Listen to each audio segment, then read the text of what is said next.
Should the cops have handled this differently? Was this racial profiling? In your opinion, was it police brutality?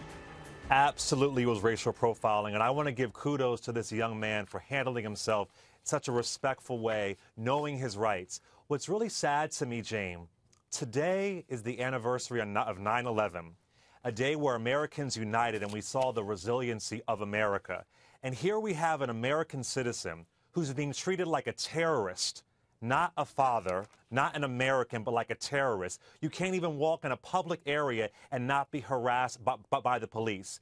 It is the shame and stain of America that we are not dealing with race, with law enforcement, with our cops in a constructive way. Brian Claypool, he makes a point. The ACLU says if you haven't broken a law, you're not required. It's not like we live in a totalitarian society where police can say, give us your papers. Give us your papers.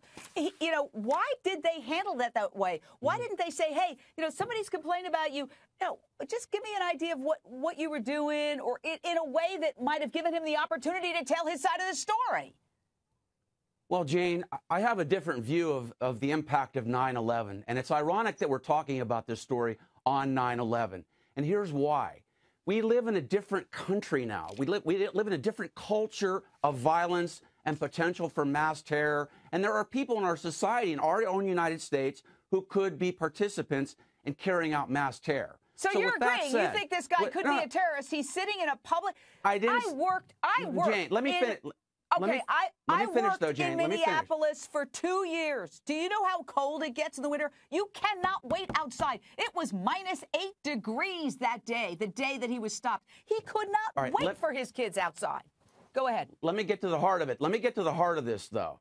I have a unique perspective on this because over the past decade, I have represented families in over 12 cases where young men like this have either been seriously injured or killed by law enforcement, Jane. And I will tell you flat out that one common thread that occurred in all those cases was the victim did not comply with the police officer's command. And that's what led to all those 12 cases that I was on. And here in this instance, I respectfully disagree with Clay.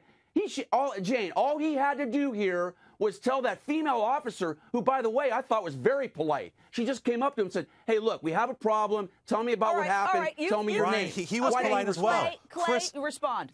Chris was polite as well, Brian. And Brian, last time we were on air together, you said the same thing. Times are different. Times are different. We are safer than we've ever been, Brian. Every stat tells us that we are safer than we've ever been. To the idea that because times are different, it's post 9/11, that we need more aggressive police activity, it's wrong. We need more community policing. And you, as a civil rights attorney, I am just mortified that you continue to try and downplay race when it comes to racial profiling. Are we lying?